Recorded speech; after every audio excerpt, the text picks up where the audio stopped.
Slide, please.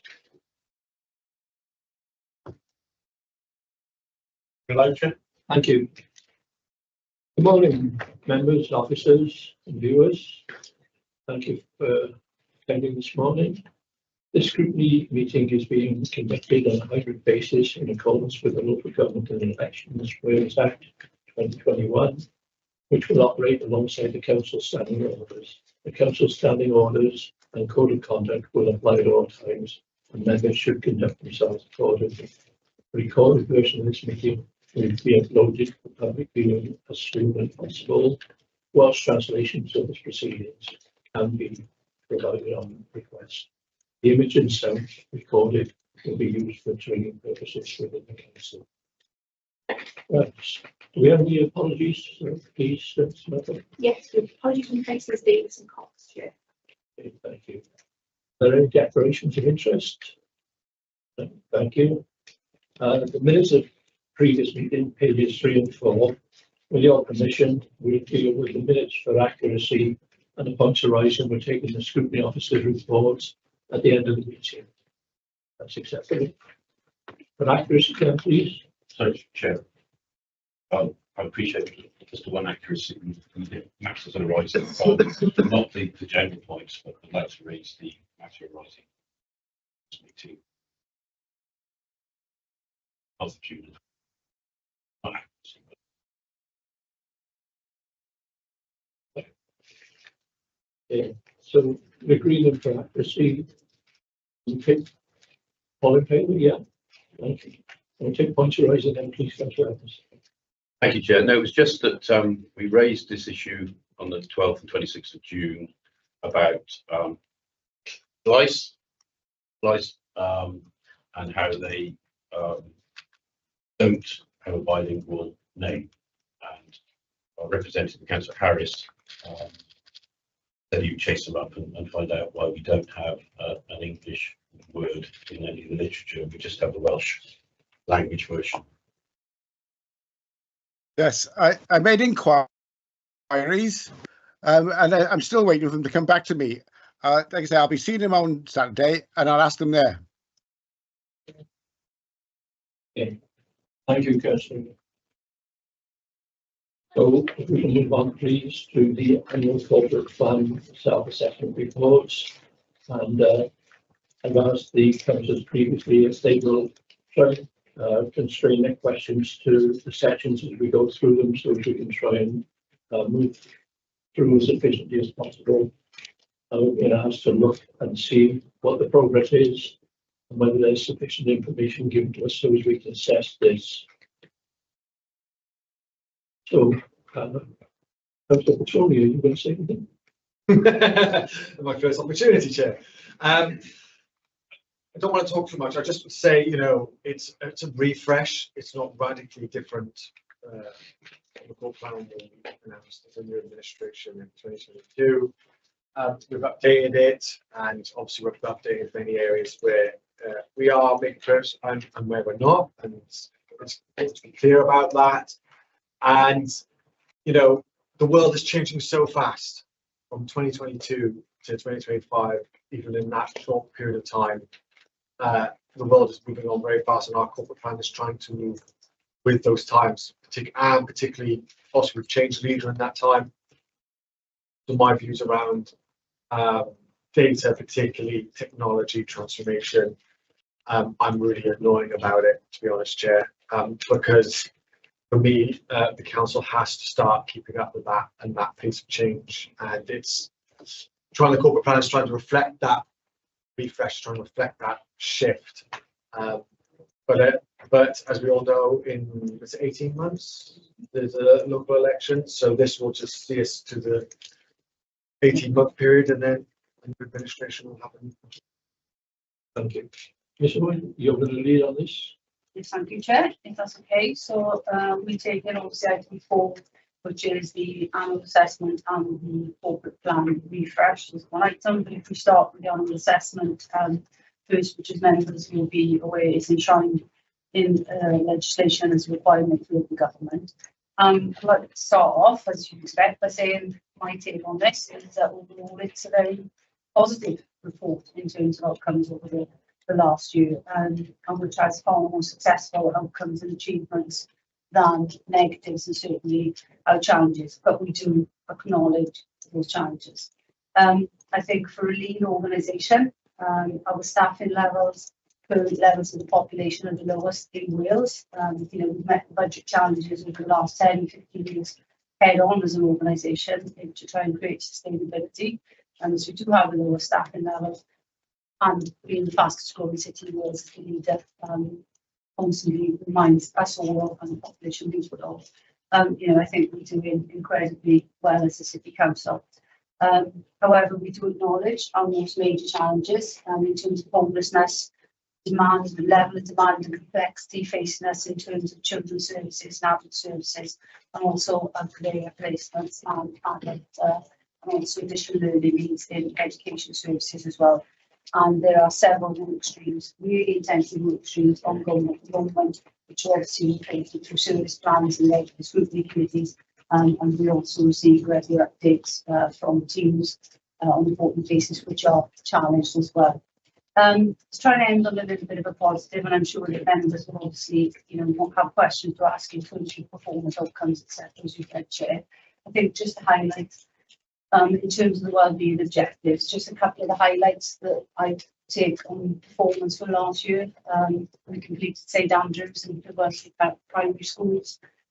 We saw significant investment as a result of our partnership work with Welsh Government, UK Government and Cardiff Craffu region in terms of Ymddiheuriadau Park, with the expansion of the compound semiconductor industries there. Obviously, we launched the placemaking plan as well, which becomes the blueprint for the further development of the city centre over the next 10 to 15 years. And also very pleasing was the strong estimate report that we had on the Local Education Authority. Touching on wellbeing objective 2 in terms of climate change and sustainability, we have one of the best recycling rates in Wales and are frequently limited by other local authorities in terms of our practices. There's always room to do more, and the targets are very high, but we've got outstanding recycling rates.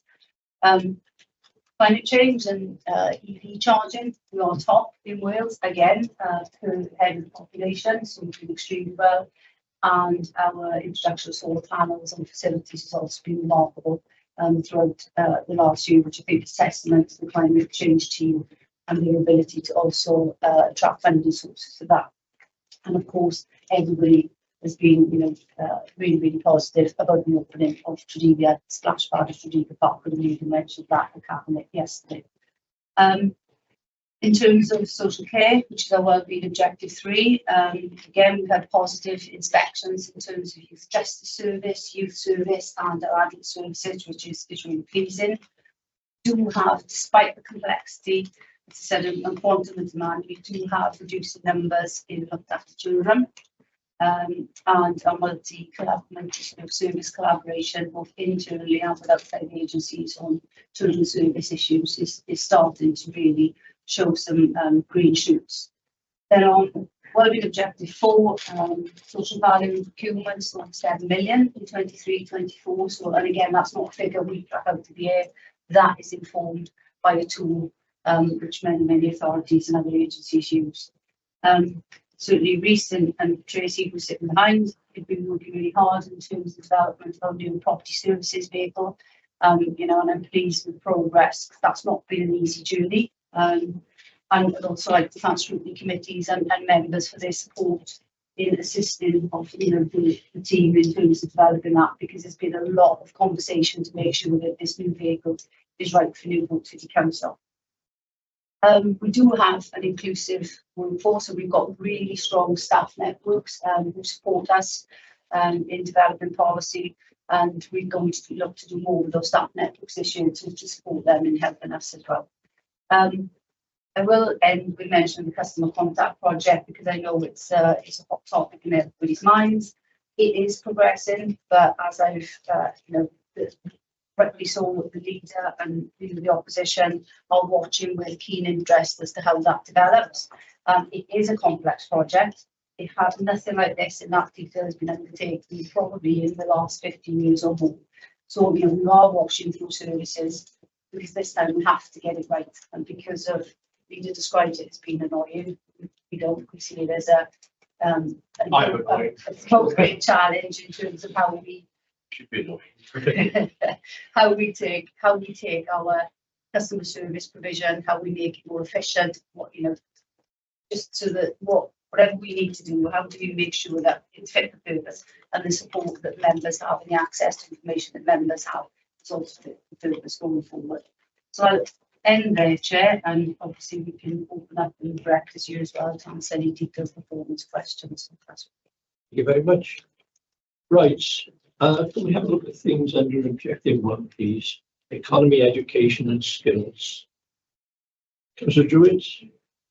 In the light of recent major investments such as KLA's 100 million expansion, Microsoft's new data centre, Aerofin's relocation to Newport, how is the council planning to build on this momentum and further showcase Newport's high-tech infrastructure to attract even more innovation-driven companies and support local entrepreneurs to thrive? Yeah, I think this is probably a policy issue as much as an administrative issue. So, Councillor Petroni. No, thank you, Councillor Druitt. It's an important question. Funny enough, we're meeting the head of KLA today Yes. at lunchtime to further our collaborative efforts in that regard. The reality is that the modern world is being built in part by Newport, and certainly for UK infrastructure. KLA, Vantage, as you say, Microsoft, but not to forget Vishay as well. The semiconductors run the world, as does data, and cloud services. Everything you use on your phone, every laptop you're looking at, everything is enabled by that infrastructure, and it's being built up by the private sector in Newport, and we have to harness that. For back to objective 1, we're working with them all the time, but key to us and key work stream is making sure that they offer a career path for local people, for local residents. So it's all well and good those industries being built out. Do local people feel it, and do they benefit from that? And that's one of our key priorities. And I talked about this at the time about having a core strategy where we offer, particularly our young people, but actually a big group for me is, I'm in this age group, but the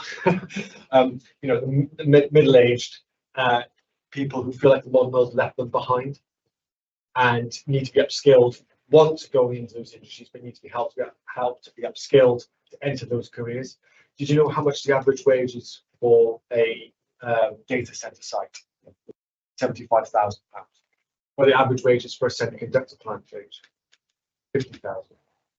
There's a reason why Porsche opened the garage in Newport. It's not because they're philanthropic. And it's something which we all welcome. And it's a moment in time for Newport, and me and Bev talk about this all the time. We have to embrace this. We have to embrace the future. And there's a lot of negative voices out there who talk about the past. And one of my key responses to you is one of the key ways we're going to harness this future is be positive, change, and be a positive mindset. If you approach this world with a negative mindset, Newport's not going to fulfill its potential. Thank you. Thank you. So with objective 1, It's a general question, actually, because we've made reference that we'll conduct an independent peer review annually. So who does it? Where's you both are coming on this one. Great. Yep, just well, the first one happens next year, as part of the Local Government Elections Act, and it's currently been undertaken across the whole of Wales. So I actually sat as one of the peer reviewers at Cardiff, and it's going to be facilitated through WLG. Can you say who? Still finding the power. It'll be another council in Wales. Okay, my question is then, why has it taken 3 years where we said in the original one we were going to conduct an annual peer review? We haven't been doing it. Because of the capacity of WLG to be able to do this. So there's an independent, there will be an independent chair appointed who will be WLG facilitator, more than likely he will be a former chief executive of the Local Authority of Wales. There'll then be a council, there'll be a member peer, there'll be another senior officer peer, hence when I sat in Cardiff, recently did Blynyddol. And there'll be a couple of associate peers as well, depending on the themes that are chosen by the authority to deep dive in. But essentially, it'll be looking at the requirements for the Local Government Elections Act. Are we, our governance arrangements correct? So yeah, there'll be about 3 tick boxes that we have to meet. So, financially stable, sustainable, are we looking to the Future Generations Act?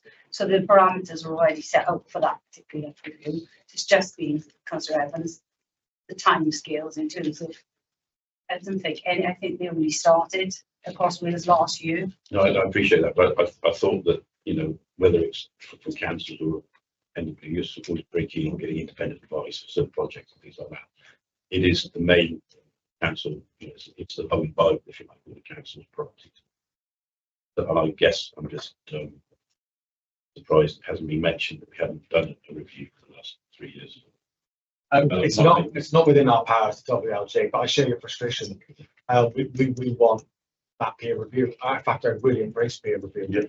I can't wait for it, to be honest. And both the constructive parts and the more critical parts, because I totally agree with you. We want that different thinking, different ways of operating to challenge our own thinking. That's only a healthy thing. It's just, the WLJ is going through a lot of change, be fair to say. And there's capacity issues, but we can't wait for it to start ourselves next year. Maybe you go to the LGA. We totally want the LGA. That's way beyond my pay grade. You speak to your MSs. Okay, thank you. You consent with that answer? Yeah. Thank you. Anybody else on economy education? No? Okay, thank you very much. Objective 2 then, please. People's environment and infrastructure.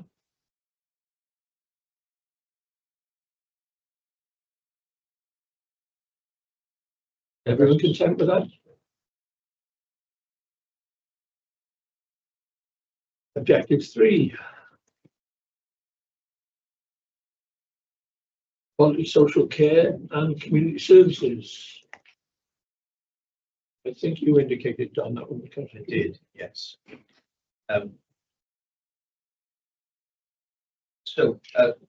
the increasing demand and complexity, both adult and children's social care, alongside national workforce pressures and the ongoing financial risks of once one-off grants are exhausted, how will the council ensure that the ambitious eliminate profit from children's social care programme can be delivered? I could start to answer that. You want to start? So no, it's a really important point, and we talk about it a lot, and it's a real pressure. The complexities being displayed, particularly in our young people, are I hear on frontline from professionals, and Tanya will say more about this, is a stark change from what's happened pre-COVID. Would that be fair to say, Tanya? So we're coming to terms with that, and I think it's not just us; it's across Wales and indeed the UK. We put extra money in for Eliminate, which is being actually drawn down forward. Was it 2.7 million? Someone correct me if that's wrong. To start meeting this challenge, it's not going to be enough. So we're going to have to think about more investment in that space, but we did put 2.7 and we're drawing down this financial year to speed up bringing our local buildings back into use to keep these children in Ireland as much as possible in an appropriate setting. And we feel we need to accelerate this agenda to meet that demand precisely for the issues and the pressures you've just described. And to be honest, out of area placements is just so costly. We'll never get rid of those placements because there'll be children with such complex needs and others that there won't be the right facilities for them anymore. But as much as we can, we need to keep them in and around for them, but also for the taxpayer in the city. It's more financially efficient, it's better outcomes for the individual if they're close to their family, friends, areas they know. But that is a huge capital requirement, and it's going to take substantial investment. As I said, 2.7 million. We're drawing it down quicker than we thought. it'll require more investment. I don't know if you want to add more detail. I can move on that. There's always one first Sorry, Sam. Yeah. respect. Just to say, you need to mention the pre-COVID, and you also mentioned as well, Councillor it, that last time and the team can they prepare, quite a comprehensive sort of summary, which tells the narrative of what's happened, because I don't think we can pin it all on COVID. And what we've attempted to do is all the well and good looking back is to try and project what's going to happen in the future, and do we think a point in time at which we hit a peak and then it starts tailing off again? Because it's not just about us as a team coming to the administration and coming to councillors and saying, so could we have, another, or Madam, can we have another 2 million, 3 million? It's also going to be about how the team are trying to innovate, trying to address some of that demand, and certainly from a moral perspective as leadership, or bringing our children and adults back into area as well. So that there's a bit of a double-edged sword. So that piece of work is about to conclude. And it's also not just about accepting what are current in pressures going forward into 26, 27 either. So there is a complex work stream that's underway. We're also having conversations with health. Just this week, we were talking about things like connected care and the sort of timing of decisions and the impact that they have on council budgets, and how, where health sit in terms of their priorities and broader agencies as well. So those discussions are ongoing in, an in-depth way. I'll come back to it in terms of those challenges. If we concentrate on the biggest challenges, homelessness, complexity, social care, ALM, health failure, then that assists us, as I said, both from a moral and a financial perspective. But Tanya's leading on these strands, so I'm sure we'll want to come to give a bit more detail as you discuss it at the Scrutiny Committee standing. Yeah, thank you both. And I suppose I just want to sort of give reassurance that we are, I think the question is, how are we managing this? How are we taking it forward? Newport has a long-established Eliminate Board, which the Director of Social Services chairs, and that there's a very tight oversight of the programme that is required to meet the current demand. But what we have seen, as the leader and the chief exec has already outlined, is a change in that demand and a rise in the complexity that we're dealing with. So we are, in the process of sort of revising the business case and what we're going to need, and looking to the future to try and predict that demand. We've been very fortunate as a service area that councils recognise this, and has put a significant reserve in place to support this agenda. And we've also heard as well this year that Welsh Government have received Welsh Government grant funding, not to the same degree as we've had in the past, but certainly some grant funding to continue to support us with this agenda. So just to reassure that there's a lot of governance around this agenda, and there's a lot of officer time, as you would expect, being spent to ensure this is taken forward appropriately. Thank you. Thanks, Chair. Thank you. Ms. Evans, if I could just come in on this one. One of my great concerns is for 1,000 days for child's life. And, we only pick up when the medical authority leave off. And is it reasonable to say that we can expect many more referrals to us for children's services because of the wonders of medical science? We've found more babies that are actually entering the world that wouldn't have, shall we say, 10 or 15 years ago. I mean, that certainly is a factor, and you're absolutely, right, Chair, that the first 1,000 days of a child's life is deemed the most important from a development point of view, from many different points of view.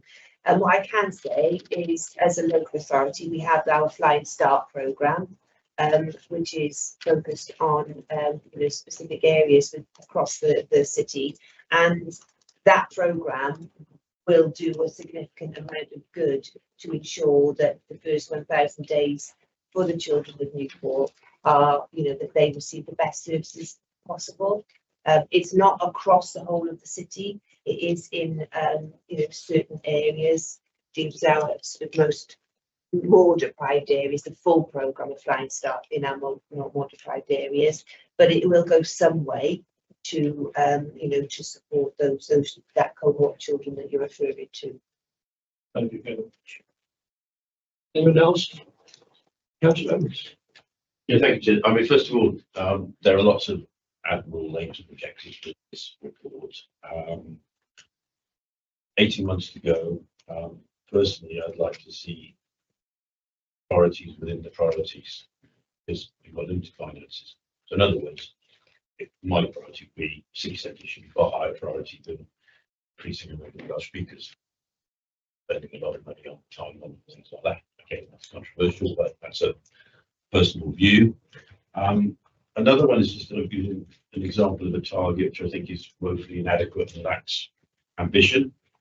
And I'm referring to the percentage, the number of empty private residential properties brought back into use, which meets the Welsh Government performance indicator. And apparently we exceeded our target of 1.52%. I have no idea why it's 1.52%, but there we are. But that's only 23 properties brought back into use out of 1,205. Bearing in mind, we're told we have over 500 households in temporary accommodation.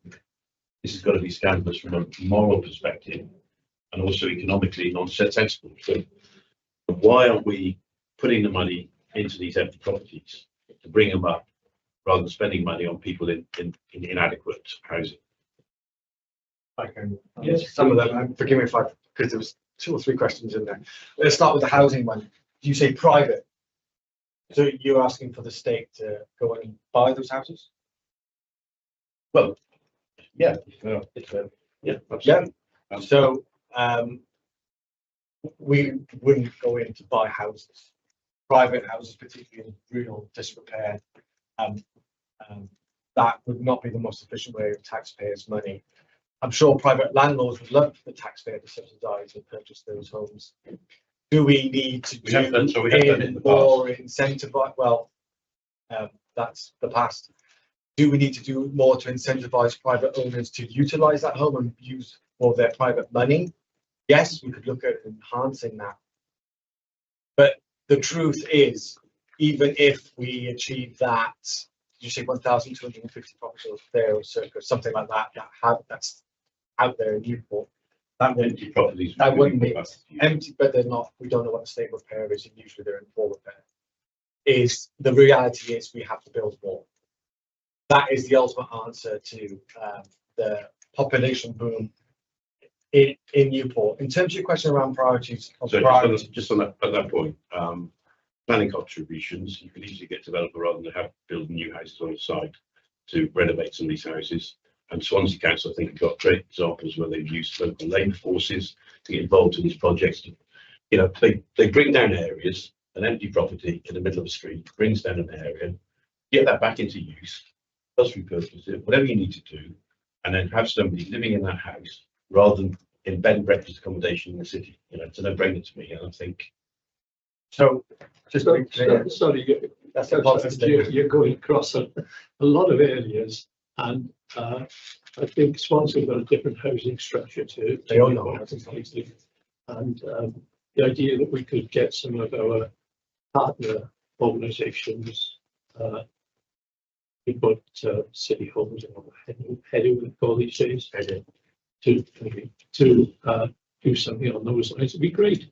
But you know, you're filing questions that people perhaps don't have the answers or even the responsibilities for. Back to the priorities of priorities question. That was the other question involved. Some of it's governed by Welsh Government law. So you mentioned Welsh language. Unless one of the officers is correct, I mean, we have to comply with the law. Well, I was going to suggest that we look at that question a little later in the day when we look at It's just a general comment of using the example of where perhaps we need to focus on things which. You may get a more authoritative answer a little later in the day. But Mr. Jones. Yeah, just on housing, add to the leader's response. I think when housing first joined me, I think first when we attended, they were like, "This is a woefully inadequate indicator, and we're not even meeting it." So I think we've moved slightly, so we are meeting it now. I agree it's low. So now I understand a little bit more about it. It is quite complicated because some of these are houses in transition. So they will be, a lot of them are houses that where a person's died, then there's a long legal discussion about who owns it and stuff. So speeding that up. I suppose one of the things that council has done last year, and it's now starting to impact, there's a year sort of leading where people can avoid it, is the additional council tax if your house is empty for more than a year. And so, you know, that does take a little while to feed in, but going back to the leaders once, you know, it's not then the council paying out money to buy houses, it's using the other tools that the council has got. So, you know, we make it more expensive to leave. And obviously, you know, other councils have gone further and increased that more. And that's possibly something the council could look at rather than trying to buy houses, because both scenarios of that, if they don't sell it, then the council gets more income. If they do sell it, great, because we can, the houses, they are really challenging, some of them in state disrepair. The council, through Welsh Government, does have small pots of money you can use to bring houses back there, but that's limited. And again, obviously the disincentive of having to pay an additional council tax premium more incentivises that. So yes, there's definitely more work to do, but it's never as simple. Sometimes it can be just a house out for 6 months because you know, the relatives are arguing about what they sell it for, who owns it. So you'll always have a bit of churn, particularly if we've got a growing number of houses. So this figure, I understand that, but I'm talking about when you're talking about over 1,000 properties in Newport, so empty homes properties, and then we're doing 1.5, you know, a handful. Yeah. But that's the ones that we can intervene. Obviously, some of them are coming back into their own right. We only claim the ones that we've had an impact in. So, and the additional council tax premium is something that we do, but that doesn't count towards it because that's just, well, I can't afford to pay this and sell the house, which is actually what we want. So, you know, that's bearing fruit, and we may have, once we get the year cycle the way this year, that should be even better. But it is really challenging. So, Paul touched upon the council tax levy, and I think that, you know, that's the discussion and it's ongoing again. I think I can't remember what the sort of impact rates and collection rates were around that, because, you know, that is a tool that all local authorities use. So at the moment, we've got to set additional premium. We want to consider that as a council in terms of increasing it. I think, you know, the flip side is that the housing association have a good relationship with them, and as you know, as a non-stop holding authority in terms of build rates, we do really well. We're one of the best in Wales. But I do know people in council servants, you know, we have got a housing crisis, and you know, so David and Jonathan Keane, as part of the sort of housing supply side, are having discussions with the RSLs because we don't want to be the stockholding authority. We have to open up the housing revenue account, etc., etc. So we are, you know, heavily reliant, but the relationships with Paula heads in and Scott, a newly formed company, because it's being called a really strong. So there's more to do. I Just acknowledge that. just a matter of interest. Do we know what other town councils in Wales, what their rates are? yeah, for clarification, Benchmark. we'll answer that question. We probably addressed and come back to us. RSLs, which scrutiny committee do they? They don't control. Don't get started. Yeah, they separate organisations, aren't they? So it's scrutiny can't command them to We could attend, ask. but we could ask, and obviously the leader certainly asked for them to come into a member seminar, so there could be that discussion about it as well. But the relationships are strong, and I think it just all boils back to homeowners, the emotion that is attached to some of these properties. So we've got to work through what is the best carrot and what's the best stick to try and bring those back into use. But we haven't got a magic wand, but we do acknowledge that there's more distance to go in terms of that PA. So would that seem to be a way forward to invite the RSLs to come in to? By all means, try. Yes, obviously you can't force them. We do discuss other people we'd like to see, but we can't force them. Nope. University, what can we see us? By all means, come say something. They have these written too. Okay. Anyone else on objective 3 then, please? Social care and community services, including housing. No? Okay, thank you.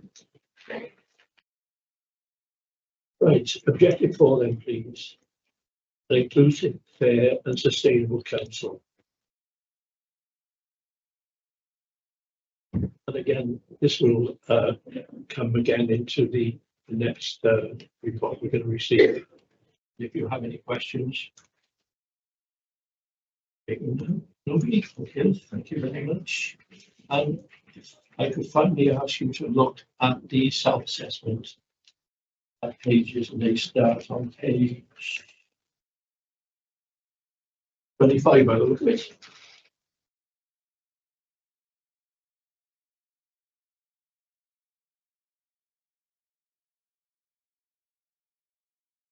I think James will just gone through. But we 25 for me is wealth being objective to. This if you So- have the agenda pack or the other pack and different pages. Yeah, I'm on a different pack. It's 40.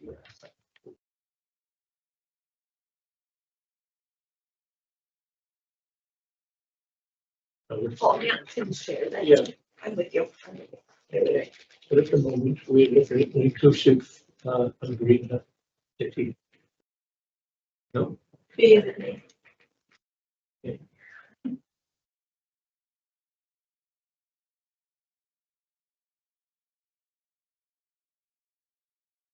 Yeah, I think on the actions, which is on page 1, We're looking at page 39, 29 of the report, page 9. yeah, we're looking at key performance measures against the corporate plan. We're looking at the 24-25 section. You'll find it, as I say, from about page 25 onwards. It's a nice RAG rating, so you all quite understand those. Anything specific on that? So I'm a bit confused, Chair. What are we in PDF pages? I'm on page 40. I think that's the. Are the performance and risk management arrangements? Yeah, sorry, just a general. We're looking at the key objectives, and then we go on to look at the risk management.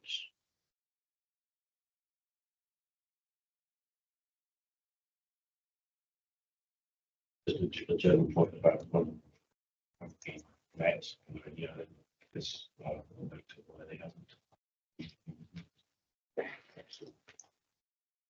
Do you want to pick on a specific one, or do you want to? There's a whole host of them, but Well,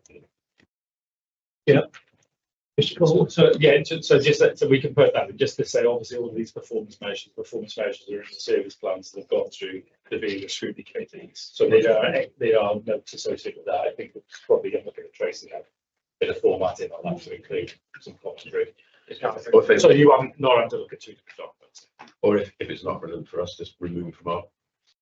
But it's relevant for the self-assessment, but I take it, we probably just. Yeah. Yeah. Particularly for the rates and that, but Yeah. agreed. Yeah.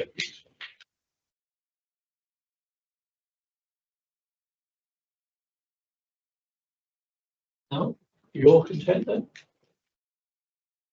The risk assessments have been carried out. So that really winds up this section of the agenda. And can I ask you next month, what are we looking at in terms of, have we had enough information to allow us to scrutinise this report?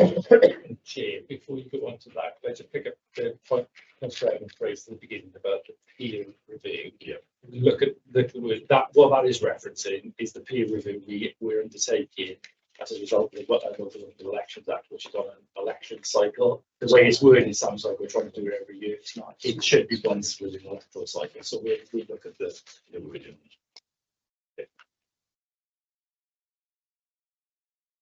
Right. Have we had enough information to allow us to scrutinise this report? Yeah. Yeah. Have we any comments and recommendations we want to put to the annual report?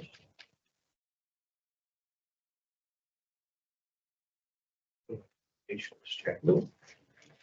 Comments then? No. I think from memory, we've got the housing strategy coming up for the scrutiny. Yes. Maybe we could ask. Is it housing or homelessness? Yeah. There we are. There's an opportunity to invite the housing associations to I come think that's coming at the end of the month, isn't it? 25th, yeah. There we are. the recommendation from the committee. The ourselves. Unless anybody's got any objections.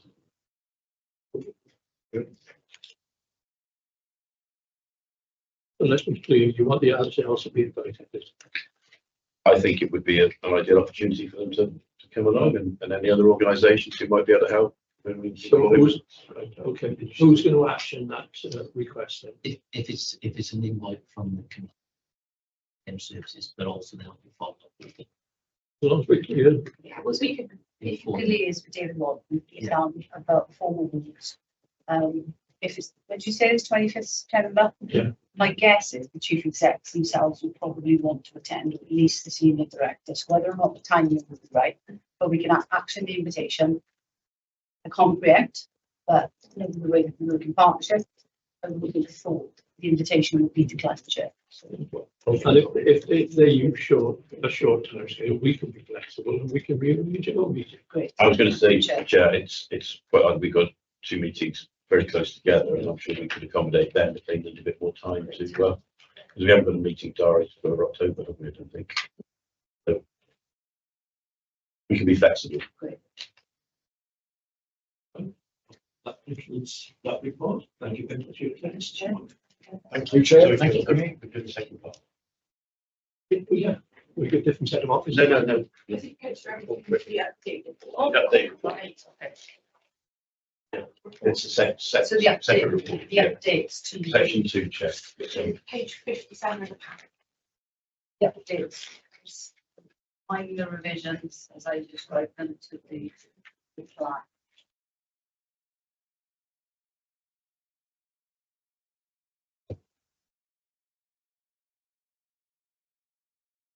Okay, so you talking to this? Yeah. Right, who wants to talk to it? I was largely referring my earlier comments, Chair.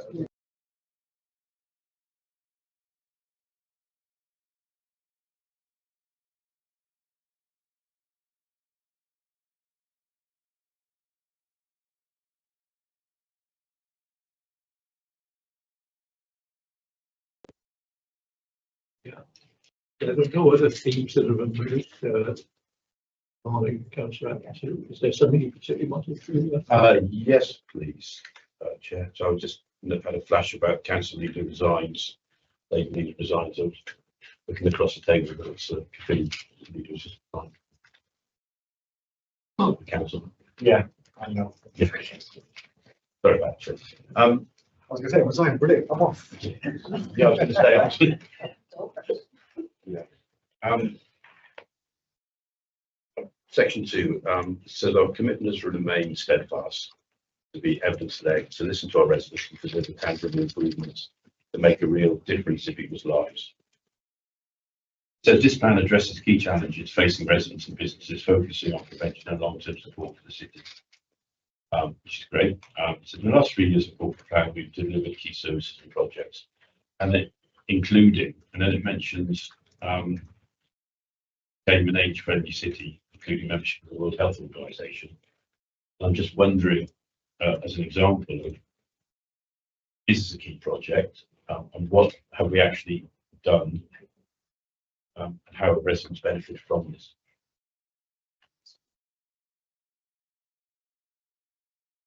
Yeah, so last year we applied to become a member of the World Health Organization in relation to the older person's population. And there is work underway. I think that just getting that status in itself, so the purpose of becoming a member of that is to look across the world and look at best practice about how what is being done to improve outcomes for the older population. So this is being taken forward and sits within our prevention and inclusion service area. And for me, that's a starting point. What you should see in the update for this year's plan within that service areas and what has been done as a result of that. So I'll be honest with you, I'm not sure about what has happened as a result of that right now, but I do know that the head of service has, is taking that forward, and I can certainly report back on the so what difference has us being a member of the World Health Organization in that respect, what difference has that made to the people of Newport? Because you're absolutely right, it wouldn't just be, oh well, it's nice to be a member of this organisation. The whole purpose of it is to actually look across and see where there's best practice, and if that can be implemented within the city of Newport. That work is going on. The detail of that, I'm afraid I'm not able to report, but can certainly, and it will be in this year's report, service plan for the prevention and early intervention. Just use an example of something which is in here, something we said we. Yeah, no. Yeah. What impacts to people you all care about? Yeah. 100%. And there's another one on the slide. And I think, Chair, that maybe there should be benefits for old people and being part of that organisation would really lead to improvements across the city services. For example, making pavements not have trip hazards for older people where tree roots come up through the pavement and so on. So it's just making improvements, I think, generally for older people and taking them into account, because we older people are not as agile, if you like, as the younger people. Yeah, separate point, but this is a budgetary issue, and there's been money put into highways. Pavements form part of the highway, whether or not they're maintained properly. If we go on here, it's part of the, I can't, it's the HAMP. We've put the most money in for the last 10 years. Is it enough to meet the growing demand of just the city growing kind of a way, let alone a city that stands still in terms of population?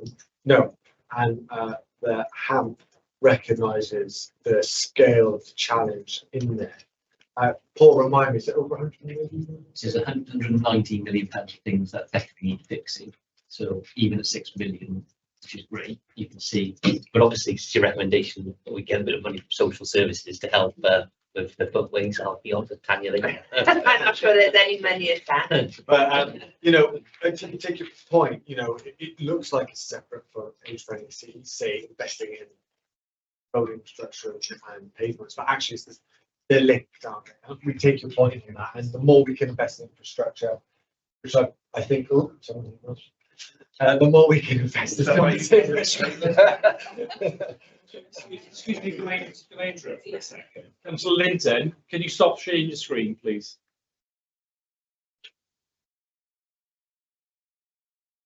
Still sharing your screen, Councillor Linton.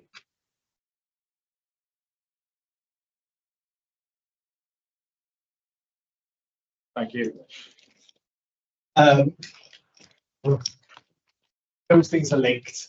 There needs to be, if you get more and more spare cash, and we'll see as we go into the Senate elections where more money is available, and obviously if our budgets improve, we're always trying to prioritise our infrastructure as much as we can. I think Mr. Owen wanted to come in with a definitive answer. Not on highways, just to respond to concerns that point is acknowledged, and look into our corporate team behind me and also on the screen. I always read reports and say, well, that's fine, looking into consider, but so what was the difference? So just can we make sure that for all reports that we're really keen in terms of picking that up for future reference? So what's important? Yeah. You got another one? Yeah, I have actually, Chair. And it's about, as we take objective 4, for instance, it's page 9 on our PDF version. Steps we'll take to achieve the track record. What I'm saying is the objectives are pretty much the same wording as 3 years ago. Yeah. And I guess, you know, I would hope that they would be updated a bit. So I'm not making myself quite clear.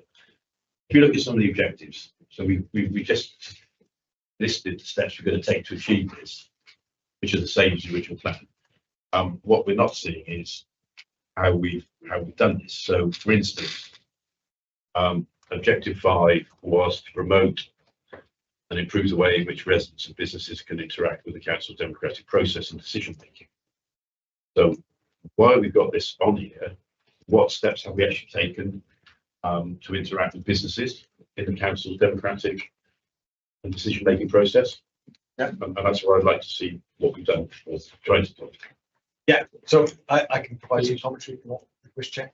That remains a constant priority. We wouldn't want to shift that. We always want to include our businesses in the democratic process. 2 examples off the top of my head, and I'm sure there are many more. The placemaking plan, there's another partner who part of that, as well as yourself, I believe, and other opposition members, because it's important to get the whole gamut of views in relation to.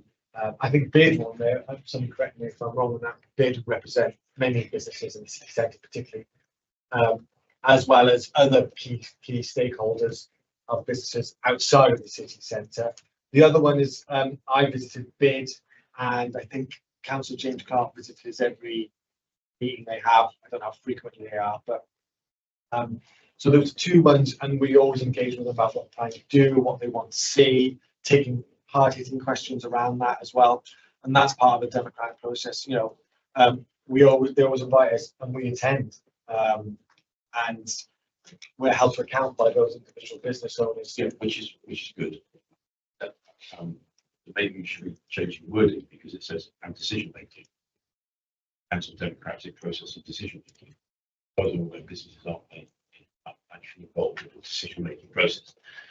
And this is where I think it's important to perhaps look at ways where we can get them involved in the process. But if we can't, then we take you off the. Have an explanation of how they are being involved. So you want further involvement if you've got some suggestions.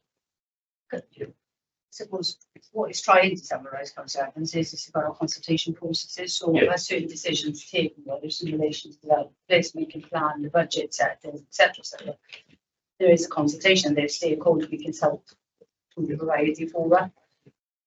Does the wording need refining? We can look at that. If it is refined, fine, but I would say they are part of the decision making because their views, their perspectives, their positions are always taken into account. So what I'm through you, Chair, I'm just going to say it's not in here. We've got the steps. We haven't got any of the information about that in there. So it's again just Okay. Yeah. So I think that's we'll do a further wash through this to make sure they're actually the wording in the steps we're undertaking actually reflects the distance we've got for the last few years. It's really what we've done that actually says that this is the next thing we're going to do. So I look at that and I look at that and say, yeah, that's right. So that's clear. Thank you. Anyone else? Okay, thank you very much. So, that's enough to Yeah, do you want me to do the both sections just because there are a few points that I've captured in the first one, which was about the benchmarking data for council tax levies against ground costs for obviously the registered social landlord being invited to the home strategy, the request for a note just to include why the right rating that we met, why they went. On this one, I've captured the review of wording regarding the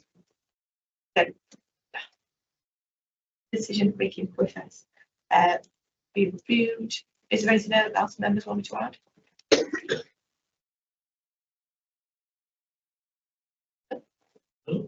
Let's figure that with content with the report. Right, thank you very much for your attendance. Thank you, Chair. Thank you, committee.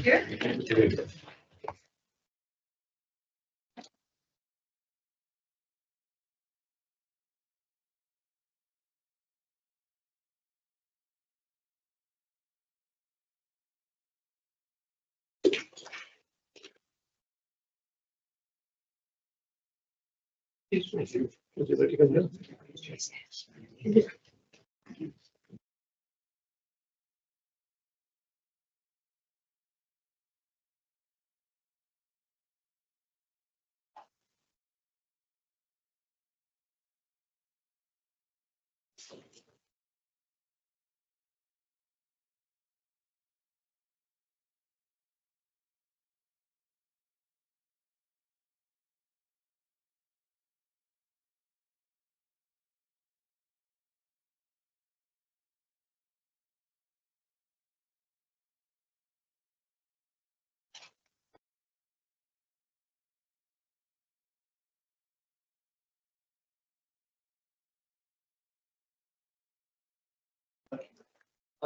Councillor Hughes, as the cabinet member, do you want to say something to start with, or would you like to? Thanks. So, quick reminder to Scrutiny, we're here for the Strategic Equalities Annual Report. That is based on the Strategic Equalities Plan, which you also saw. So we're kind of only reporting on things in that. Some of it does relate to the annual report before, so there's some crossover there. Obviously, Reece is the director and service lead for that. We've also got in the team Janice and Donald to answer a lot of detailed questions on the plan. I will first introduce Captain Hughes, though, but I have to say he wasn't cabinet member for this work, so I guess any positives there. I was going to say. But we're really excited to have you. Something positive, I will take for it. Negative, I'll pass it over to my colleague. This side. Just before I start, can I just pay credit to our staff, really, because it's an incredibly difficult time to be in this field of work. In many ways, certainly on a personal level, since 2010, really, we'll be involved after we've gone backwards as a world in many areas. It's a challenging time, but I'm very proud of the team, really, for their resilience, their passion, and their commitment to this area of work in our city. For the report itself, it's highlights the progress we've made during the first year of delivering the new strategic equality plan, and I believe we've made really strong start here.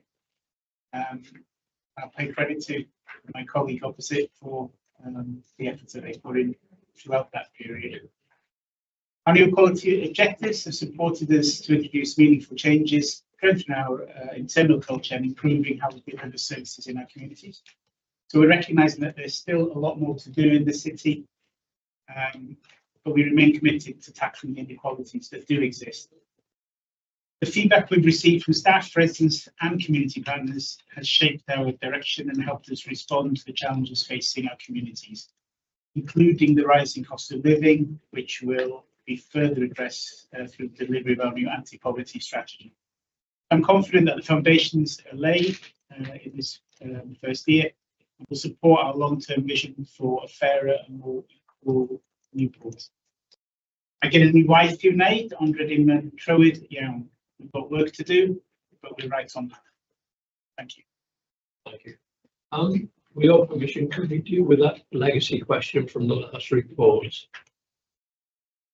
Sorry, you've lost me there, Chair. Why are we prioritising Welsh? But only my point was everything needs to be bilingual now. We set a new organisation and we've named it Lles. Okay.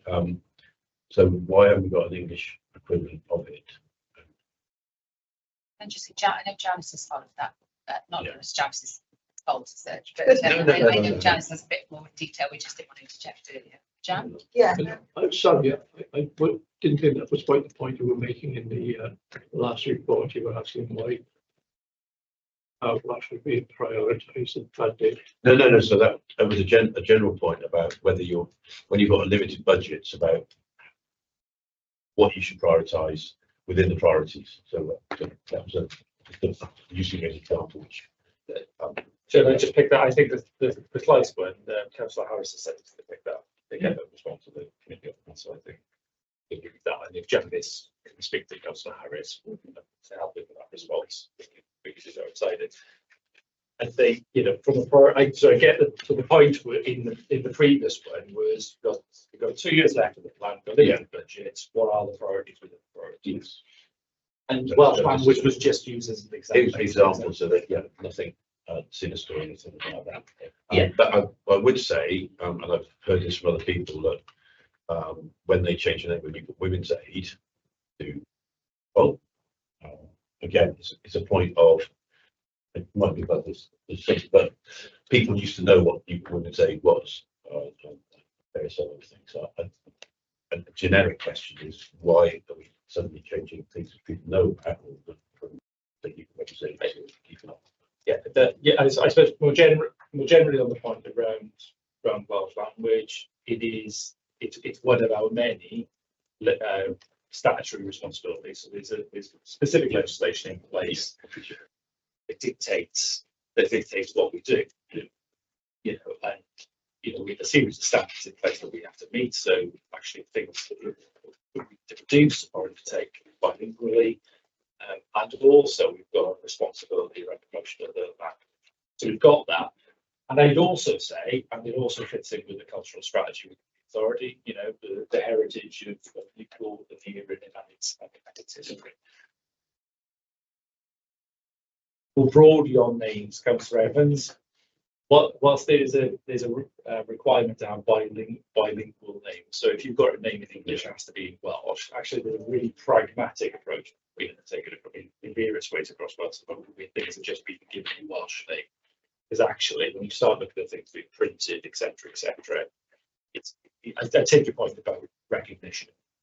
This is a bilingual document, so I suspect, but the logo would have to be bilingual as well, right? So I think there's probably a quite pragmatic approach. So the chance will speak to Councillor Harris about that. So I suppose my point about prioritisation, it's really difficult to deprioritise something that you've got.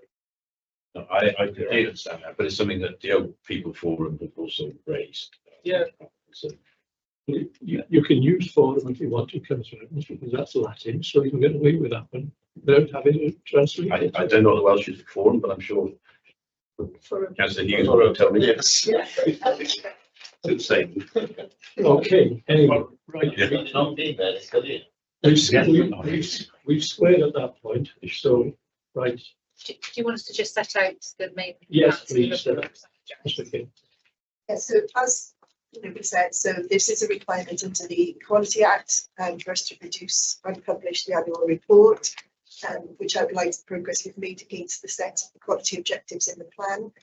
Sorry, we've recently had some feedback from the Equality Human Rights Commission over our plan and how we delivered against the public sector equality duty. So we were really pleased with the feedback. It was positive overall.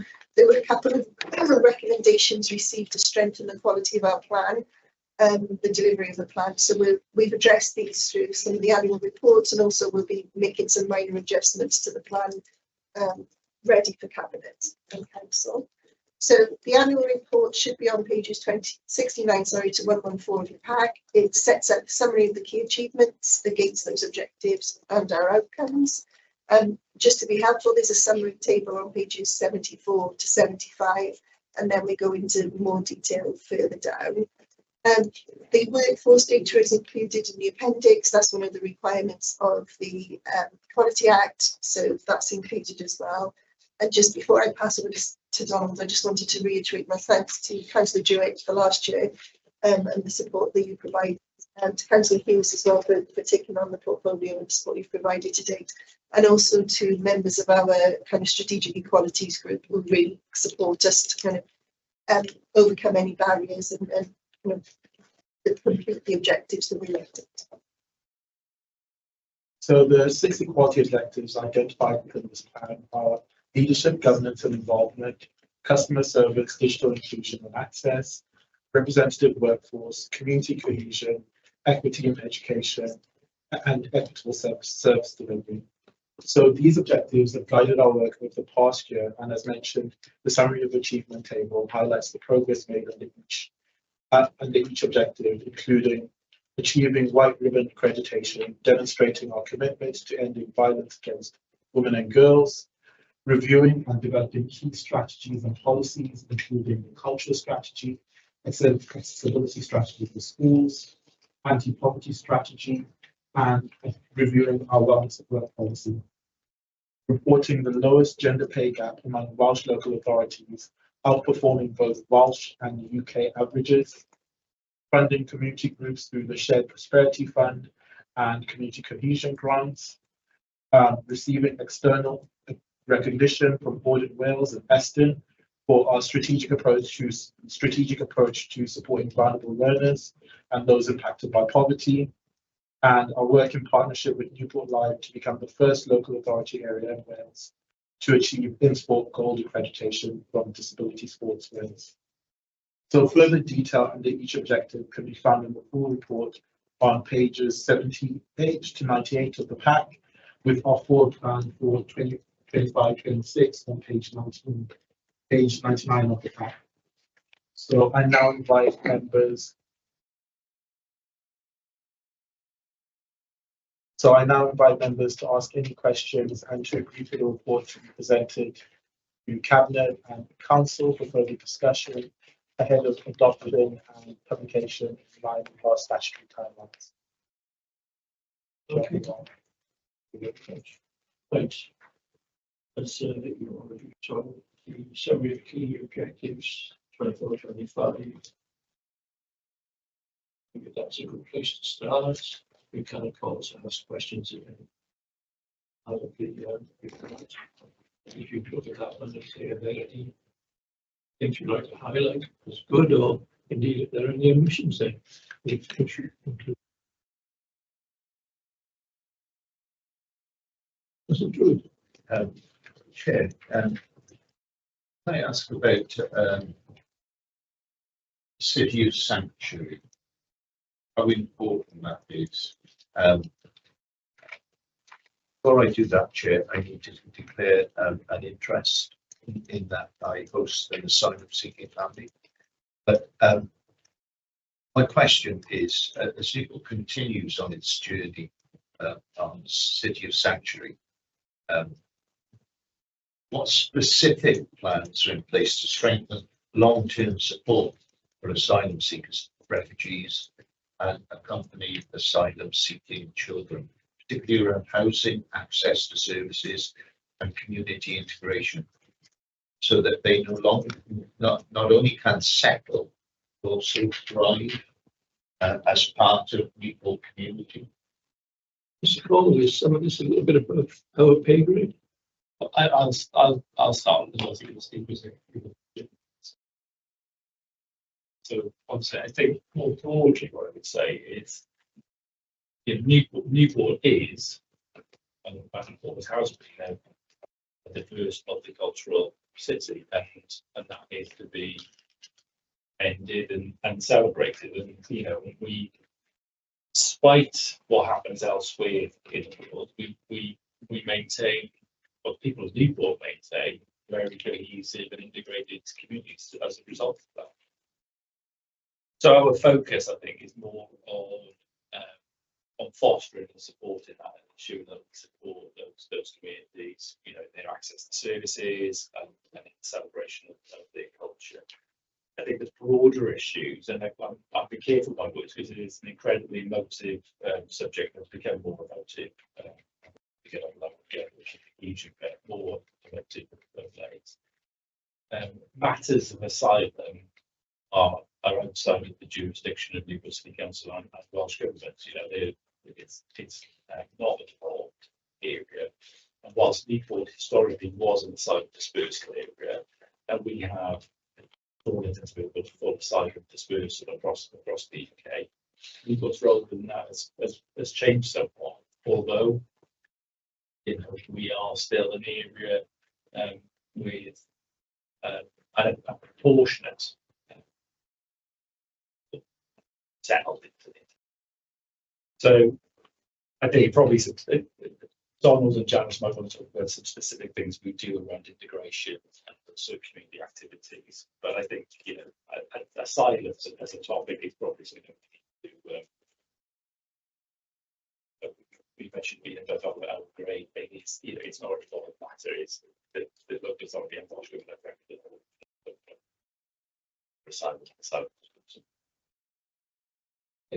Does that answer your question, Councillor Judith? Yes, thank you. So could we come back to our strategic plan and the report?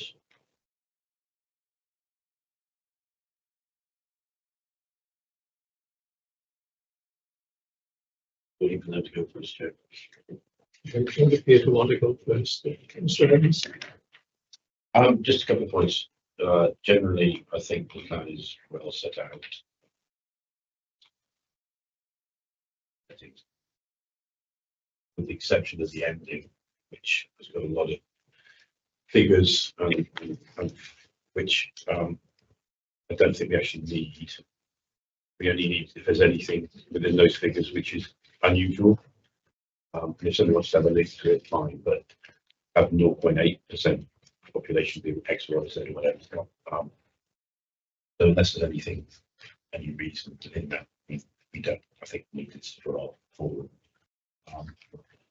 I'm just interested.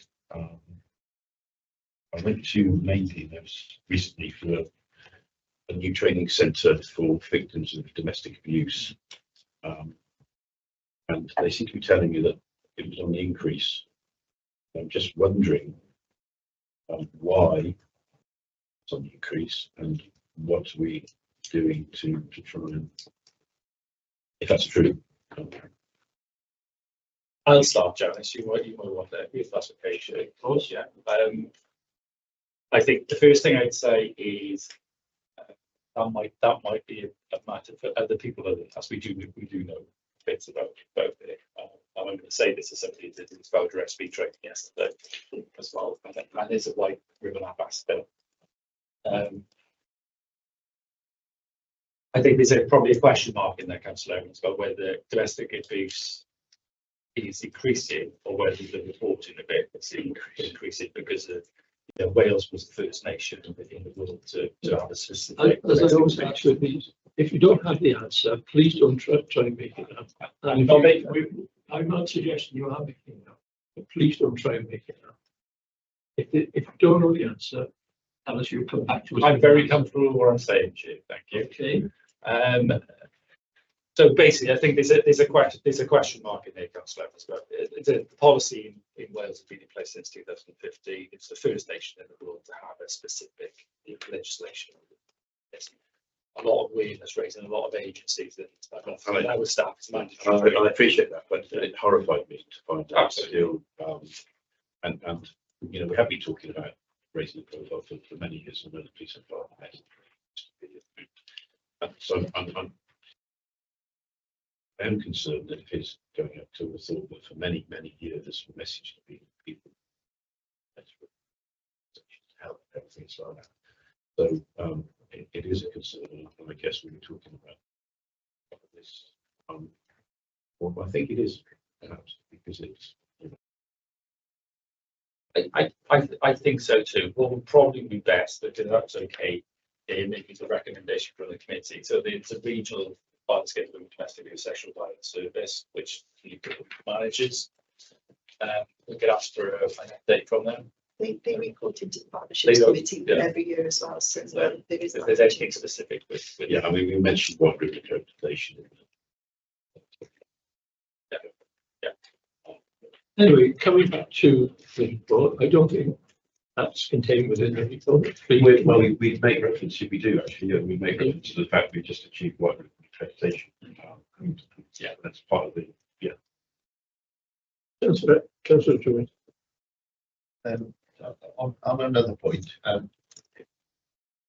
with regard to schools, are we doing enough to support those pupils who are on the autistic spectrum, and should we be doing more? It's probably because of the kind of education would be able to answer more. I think the ALM legislation is really helpful there and has kind of supported schools to be able to provide that support. I'd say probably education would be best to answer.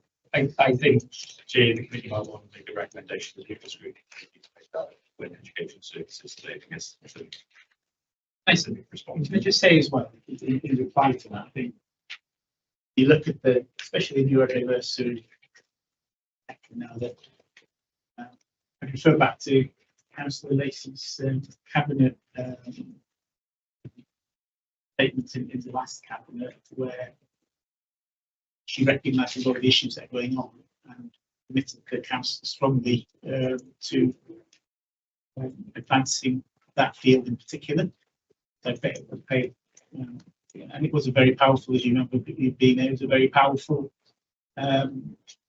speech by herself. So I think I refer back to that in part, and that, you know, that me personally, there is work to be done. There's always work to be done. But I think that Councillor Lacey has reaffirmed our commitment to that area in particular. Thank you, that's helpful. Are you content? Thank you. Thank you. Thanks. Yeah, Councillor Jenkins, please. Thank you. Yeah. I just wanted to ask a question on the same topic as Councillor Evans. The white ribbon campaign was a big achievement. What's planned to keep up the momentum? Yeah, it's being supported by state members as well, but there is a tasking work group around white ribbon and an action plan. So we just had feedback from the White Ribbon kind of association to agree our action plan. There's lots in there around raising awareness, going back to your point, Councillor. Sorry, Evans, my head, sorry, with a cold. We are encouraging as many men in the organisation as possible to become White Ribbon ambassadors. That's another part of the kind of working plan. And obviously we just started to plan now for White Ribbon this year, which is in November 25th on the 16 days of action, and how we can kind of maintain that momentum. But it's not something that we've kind of got the accreditation and said, right, okay, we're done. There is an ongoing action plan that we're kind of, we work together with the White Ribbon Association on to make sure that we are maintaining that momentum. Also, I talked about white ribbon ambassadors for men, but there's also the opportunity to become white ribbon champions for female staff members as well. So, you know, we can support anybody that's interested to. I'd be very interested in that. I would be very interested. Thank you.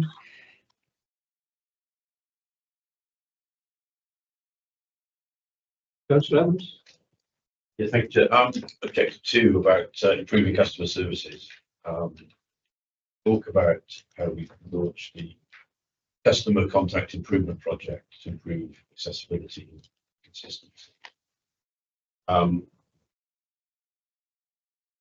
We talk about the workshops identifying improvements and things, but we haven't actually said what we've done. So that goes from in there, Jay. So that will be going to place a corporate scrutiny committee shortly. So we can reference that in this report. So yeah, I'm just saying if we say we've done something to improve, I think, yeah, what's going to improve? Okay, thank you. Sorry, I'm just going to do there as well. So that's also referenced better, I think, in the annual report earlier. So I might be useful to cross-reference in this report before the cabinets this week. Anybody else? Okay, so to sum up, do we think the annual report is a true and fair account? Does it highlight the ongoing commitment to equalities? Yeah.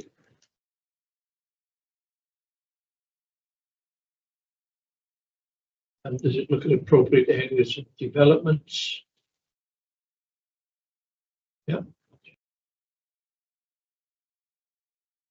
Whether, does this committee want to make any recommendations they have in the report? You've got anything else with the there is a discussion? I've got the suggestion of forwarding the board SB report when that goes to partnership, so that'll be available around December, I think. And I've also noted Reese's point about whether or not committee want to make a recommendation to people regarding looking further into the ALN topic. It is something that comes up in service area reports. It is something that comes up very generally in all education reports, I would say, but it's whether or not you want to make a specific recommendation. I don't think we want to make a specific recommendation, do we? No, I don't think But so. if we can just say we've noted the ALN, We also said we strengthen text around customer contact. Yeah. Thank you. the customer contact came into the last report as well. I think we can just cross-reference that. Yeah. Okay. Well, thank you very much all for your attendance, and we'll just deal with the scrutiny. Obviously, possibly one person stayed about our recommendations. Sorry, yeah.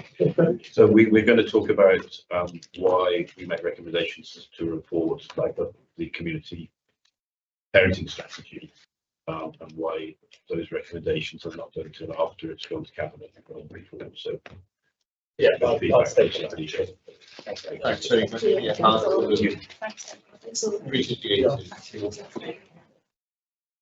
Mr. Jenkins, I'll send you some information today. Thank you very much. Yes.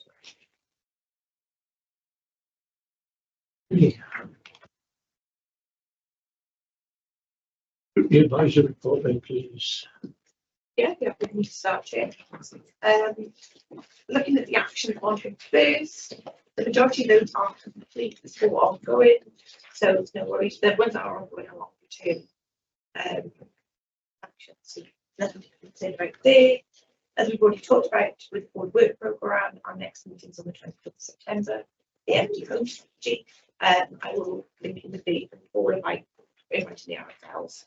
I was going to say, just a question on that, why we are meeting so soon. I mean, 2 meetings this month rather than next month. So There's no particular reason. I can certainly, if the committee wants, look to change the date of the meeting. It's not a problem.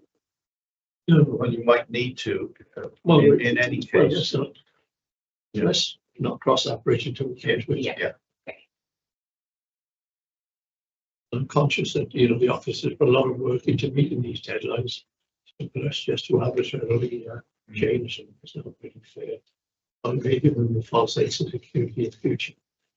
well, I'm just saying, Chair, we haven't got a meeting in October, and it just seems strange having a meeting 2 weeks later than this meeting, but we haven't got one next month. So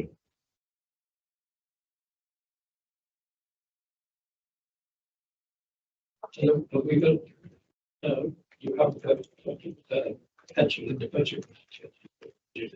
Budget meetings on the 20th of January. So we're not having a pre-budget meeting this year. I'm sure that Tracy said that they'd be circulating an information report regarding the budget setting process, and that'll be in the autumn of this year. This thing I can't make up with it. I don't think the committee's anxious to have another meeting, but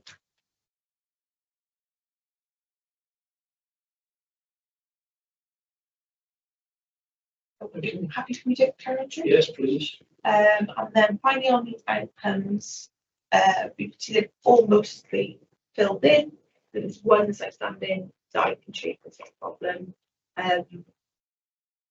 But yeah, would you put around if you want to be in this section? Right? yeah, it was just a general point that the report was excellent, and there were some things in there which they needed changing. I think one of them was about being consistent, having percentages of things all the way through it rather than exact percentages. And they're all accepted. It said this will be done immediately after the version being presented to the cabinet in September. And this was from our meeting in July. I would have thought or hoped that on a system we make recommendations to be included in the report, and then the report goes to cabinet. The cabinet don't like those, they can send them. Yeah, it's a more general point about looking at before it goes to cabinet. I'll chase it past because it went yesterday. So the community strategy, sorry. I'll chase up what happened with that. The only time it should be an issue, but we usually explain this, if the scrutiny meetings in the cabinet, because it's so close together, you actually have got time to change the report. Yeah, it took before. I appreciate that. Yeah, But that isn't the case. It should either, you should have a response saying if you accepted or not accepted the recommendation report, they should just be changed in the report then before it goes to cabinet, or highlighted to cabinet, and cabinet make a decision about whether they accept them. So I don't know the answer to that. I can tell you what should happen. I don't know the answer to why that didn't happen. Yeah, and that's it. That's if you can remind me. If something to say, just because it, it's an explanation about something. Yeah, we spend a lot of time, and it's very positive report, actually. Yeah. So committee should, when you make a recommendation, you should be, what should happen is you should be, whether it's been accepted or not, because not all recommendations will be accepted. So make a recommendation, whether it's been accepted or not, should then be in the report that is agreed, unless the time scale. And there's nothing controversial. They're just, things which I think really benefit and improve the report for cabinet. I'll get a response back. I'll read the response back. Maybe what happened. One of the things we've consistently asked for is clearer executive reports in all of these reports. Yes. They're also vastly different the way the reports are given to us. A good example of one we really liked is the one from the IT people. We get a very clear executive summary, and we can go on from there. And obviously, the more stuff you put in the reports, the more difficult it is to keep a handle on it and what we're actually trying to achieve. And I think that isn't in the white format. It's picking up a report writing skills. It's something that features in the staff conference. It's something they can pick up as a team when serious want support. It is difficult to have consistency because every report needs to do something different, I guess. Yeah. But there's no criticism of like more back in this team. You're trying to achieve a consistency.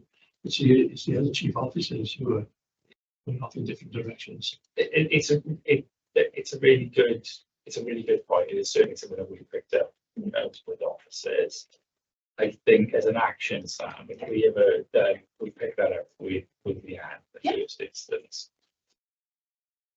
The report writing is one thing, but consistency about the level of detail that scrutiny is required to have prior with those reports. I'm not sure we're always at the right level there. So we'll have a conversation with Leanne and we'll set some parameters for report writers around for that. But we're constantly asking for links with pages and pages of dialogue. And so if one of the members is really interested, they can go into the link, see what they see. Okay. We'll anything else we need before you? Anything else from anyone else? This meeting's closing now, but I'll just want to show you. Thank you all for your attendance this morning. And we'll see you again in 2 weeks' time.